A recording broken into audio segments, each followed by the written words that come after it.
Naaalala mo pa ba ito? Yung larong minsan mong nilaro sa arcade centers tulad ng Tom's World. Isang zombie shooter na wala kang ginawa kundi bumaril ng bumaril ng bumaril hanggang sa maubos ang tokens mo. Pero alam mo ba, may madilim na kwento palang nakatago sa likod nito.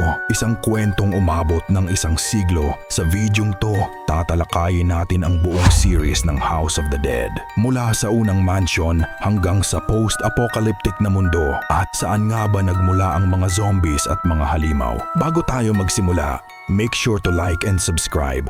Lahat ay nagsimula sa isang malayong mansion noong 1998. Dito natin makikilala si Dr. Roy Curien, isang scientist mula sa DBR Corporation, isang pharmaceutical at research company. May isang personal na dahilan si Curien sa kanyang mga eksperimento, ang kanyang anak na si Daniel Curien na may malubhang terminal illness na walang lunas. Dahil dito, nagsimula siyang magsagawa ng mga eksperimento sa genetic engineering hanggang sa makalikha siya ng isang serum na nagpagaling sa kanyang anak. Ngunit ang tagumpay na ito ang naging simula ng kanyang pagbagsak. Unti-unti siyang nalunod sa sariling ambisyon at nagsimulang mangarap ng higit pa. Hindi na lang basta pagpapagaling ang kanyang hangarin, kundi ang kontrolin ang buhay mismo sa mundo at ang mga tao. Lihim na ipinagpatuloy ni Dr. Roy Curien ang kanyang mga eksperimento sa loob ng mansion. Dito niya nilikha ang mga makapangyarihang nilalang, mga bioengineered creatures na hango sa tarot cards tulad ng magician at iba pang halimaw. Noong Disyembre 1998, tuluyan ng pinakawalan ni Curien ang kanyang mga nilikha sa loob ng mansyon. Isa-isang nagmutate ang kanyang mga tauhan bilang mga halimaw at zombies. Dahil dito, agad na kumilos ang gobyerno. Nagpadala sila ng 2 espesyal na agent mula sa AMS. Kayo ay gaganap bilang sina Thomas Rogan at Mysterious G. Ang kanilang misyon, pasukin ang mansion at iligtas si Sophie Richards, ang girlfriend ni Rogan, na nawawala sa gitna ng kaguluhan. Sa kanilang paglalakbay, haharapin nila ang mga creatures na nilikha ni Curien. Una, si Chariot, isang nilalang na may makapal na armor at armado ng mabigat na sandata. Ngunit may iisang kahinaan, ang kanyang puso. Katulad mong nanonood ka, kaya ingatan mo yan. Kasunod nito ay si Hanged Man, isang lumilipad na nilalang na kahawig ng paniki, may matutulis na claws at ang dumukot kay Sophie. At si Hermit, isang higanting gagamba na gumagamit ng makakapit na web upang bitagin ang kanyang mga biktima. Ang mga halimaw na ito ay 2 beses kinalaban ng mga agent matapos silang mabuhay ulit. Sa huli, narating nina Thomas Rogan at G ang pinakasentro ng mansion kung saan naghihintay si Dr. Roy Curien. Ngunit bago pa nila siya tuluyang mapatay, pinakawalan ni Curien ang kanyang huling nilikha. Si Magician, isang lumilipad na humanoid na may godlike na kapangyarihan na kayang tumira ng apoy at sirain ang kahit anong humarang sa kanya. At sa hindi inaasahang pangyayari, pinatay nito ang kanyang creator na si Curien. Sa kabila ng lakas nito, nagawa pa rin itong pabagsakin ng 2 ahente. At sa pagbagsak ng nilalang na iyon, isang malakas na pagsabog ang yumanig sa buong lugar. Pero para kina Rogan at Mysterious G, malinaw na ito pa lamang ang simula ng lahat. Pagkalipas ng 2 taon, isang panibagong outbreak ang sumiklab sa isang malaking syudad sa Europa, kung saan karamihan ng mga tao ay naging mga zombies. Ngunit sa pagkakataong ito, hindi na si Dr. Roy Curien ang may gawa. Isang bagong utak ang nasa likod ng lahat. Si Caleb Goldman, isang mayamang negosyante at leader ng DBR Corporation. Naniniwala si Goldman na ang sangkatauhan ang sumira sa mundo at para mailigtas ito, kailangan niyang linisin ang lahat kahit pa mangahulugan ito ng paglipol sa tao. Sa gitna ng kaguluhan, agad na kumilos ang AMS at nagpadala ng 2 ahente, sina James Taylor at Gary Stewart, upang pigilan ang outbreak at alamin ang tunay na plano ni Goldman. Ngunit sa kanilang paglalakbay, mas lalo pang naging delikado ang kanilang kahaharapin. Una dito ay si Judgment, isang higanting walang ulo na may dalang napakalaking axe na kinokontrol ng isang maliit na nilalang na lumilipad na si Zeal. Pangalawa ay si Hierophant, isang halimaw na mula sa pamilya ng mga isda na armado ng mahabang trident na kayang tumalon ng napakataas. Sunod ay ang Tower, isang nilalang na binubuo ng maraming higanteng ahas na isa-isa umaatake. At si Strength, isang napakalaking mutated na tao na may dalang chainsaw at kayang sirain ang mga pader sa isang banggaan lamang. Tulad ng nangyari noon, muling bumangon ang mga halimaw matapos ang kanilang pagkatalo at napilitan ang mga ahente na harapin silang muli sa mas matinding laban. Sa ikalawang pagkakataon, muling binuhay ni Caleb Goldman si Magician, ngunit ngayon mas malakas na at mas mapanganib kaysa dati. Matindi ang naging labanan sa pagitan ng nilalang na ito at ng mga ahente. Sa kabila ng kanyang kapangyarihan, nagawa pa rin nila itong pabagsakin at pigilan. Ngunit sa pinakataas ng gusali, may naghihintay pa palang mas malaking banta.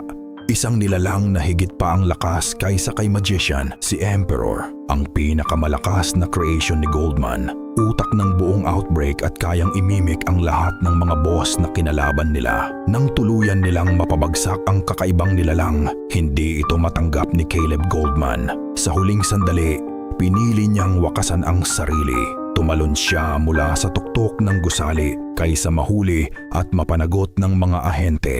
Makalipas ang 3 taon matapos ang pangalawang outbreak, isang hindi inaasahang trahedya ang naganap mismo sa headquarters ng AMS. Biglang niyanig ng lindol ang gusali at kasabay nito sumalakay ang mga halimaw at zombies sa loob na tila parang may nagbukas ng pintuan mula sa impyerno. Ito ang huling ganti ni Goldman, isang planong iniwan niya upang ipagpatuloy ang kanyang layunin kahit nasa kabilang buhay na siya. Sa gitna ng kaguluhan, 2 ahente ang natrap sa loob ng gusali, sina James Taylor at Kate Green. Kailangan nilang lumaban at makalabas habang unti-unting napapalibutan ng mga zombies ang buong lugar. Sa pagkakataong ito, mas brutal, mas malalaki at mas nakakapanindig balahibo ang mga halimaw na kanilang kaharapin. Una ay si Judgment, isang higanteng halimaw na may 4 na kamay at nakalabas ang dila na walang tigil sa pagsapak. Pangalawa ay ang The Lovers,